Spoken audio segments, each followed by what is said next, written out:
मेरा राजनीति में आने का कारण ही बिहार और बिहारी रहे हैं।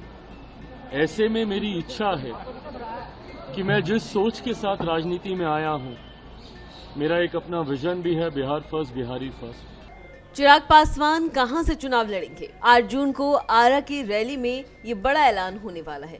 इसी बीच चिराग पासवान का एक इंटरव्यू भी जमकर वायरल हो रहा है, जिसमें चिराग पासवान ने अपने चुनाव लड़ने को लेकर काफी कुछ कहा है। बता दें कि बिहार विधानसभा चुनाव 2025 को लेकर इस वक्त सियासी हलचलें तेज हो गई है। एनडीए ने जहां नीतीश कुमार को फिर से मुख्यमंत्री पद का चेहरा घोषित कर दिया है, वहीं एलजेपी रामविलास के राष्ट्रीय अध्यक्ष और केंद्रीय मंत्री चिराग पासवान ने भी विधानसभा चुनाव लड़ने की घोषणा कर दी है। अब बड़ा सवाल उठ रहा है कि चिराग पासवान किस सीट से चुनाव लड़ेंगे। सूत्रों की माने तो वो बिहार के शाहबाद क्षेत्र से मैदान में उतर सकते हैं। इससे पहले शेखपुरा सीट की चर्चा थी, लेकिन अब पार्टी कार्यकर्ता चिराग से शाहबाद की किसी भी विधानसभा सीट से चुनाव लड़ने की अपील कर रहे हैं। एलजेपी रामविलास के मुख्य प्रवक्ता राजेश भट्ट ने कहा कि अगर चिराग शाहबाद से चुनाव लड़ते हैं तो हम उन्हें प्रचंड बहुमत से जीत दिलाएंगे। इसी बीच खबर आ रही है कि 8 जून को आरा के रमना मैदान में चिराग पासवान एक बड़ी रैली करने जा रहे हैं। एलजेपी प्रवक्ता डॉक्टर शशि भूषण प्रसाद ने बताया कि ये रैली काफी ऐतिहासिक होगी और उसी दिन चिराग पासवान अपने चुनावी क्षेत्र को लेकर बड़ा ऐलान कर सकते हैं। वहीं रैली में भोजपुर, बक्सर, रोहतास और कैमूर जैसे शाहबाद के चारों जिलों से भारी संख्या में लोगों के जुटने की संभावना बताई जा रही है।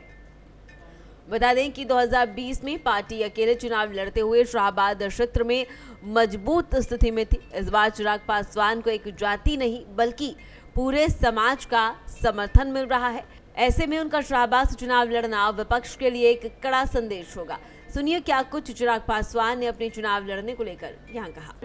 देखिए, ये बात मैंने कही है कि मैं बहुत लंबे समय तक अपने आप को केंद्र की राजनीति में नहीं देखता हूं। मेरा राजनीति में आने का कारण ही बिहार और बिहारी रहे हैं।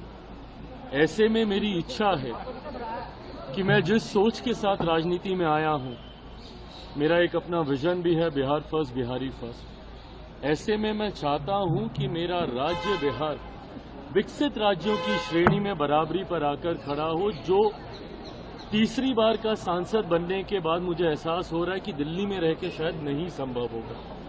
ऐसे में ये इच्छा मैंने पार्टी के समक्ष रखी थी कि अब मैं जल्द बिहार वापस जाना चाहता हूं। ऐसे में अगर पार्टी चाहेगी, और जब मैं ये कहता हूं कि पार्टी चाहेगी तो छूटते ही आप लोग ये सवाल दागेंगे कि भैया आप ही पार्टी हैं, आप अगर चाहेंगे तो कौन आपको रोकेगा। हकीकत भी है, गलत नहीं है ये। पर जब मैं कहता हूं कि अगर पार्टी चाहेगी, इसका मतलब ये है कि पार्टी इवैल्यूएट कर रही है इस बात को कि क्या मेरे चुनाव अभी लड़ने से पार्टी को फायदा होगा। क्योंकि कई बार जब राष्ट्रीय स्तर के नेता प्रदेश का चुनाव लड़ते हैं तो चुनाव में भी आपको मजबूती मिलती है। भारतीय जनता पार्टी ने कई बार इसका प्रयोग किया है जब उन्होंने अपने सांसदों को चुनाव में उतारा, जिसका उनको स्थानीय स्तर पर विधानसभा के चुनाव में फायदा हुआ, और ये होता है। तो अगर मेरे चुनाव लड़ने से मेरी पार्टी को मजबूती मिलती है, एज एन मेरा स्ट्राइक रेट बेटर होता है।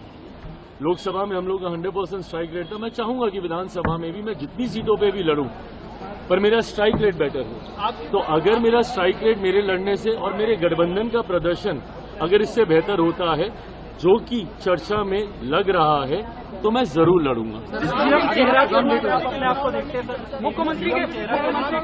मुख्यमंत्री पद की बिहार विधानसभा चुनाव में मुख्यमंत्री पद की कोई वैकेंसी नहीं है। मौजूदा मुख्यमंत्री नीतीश कुमार जी ही चुनाव परिणामों के बाद प्रदेश के मुख्यमंत्री बने। फिलहाल इस खबर में बस इतना ही। ऐसी और तमाम खबरों के लिए देखते रहिए भारत एक्सप्रेस बिहार झारखंड। नमस्कार।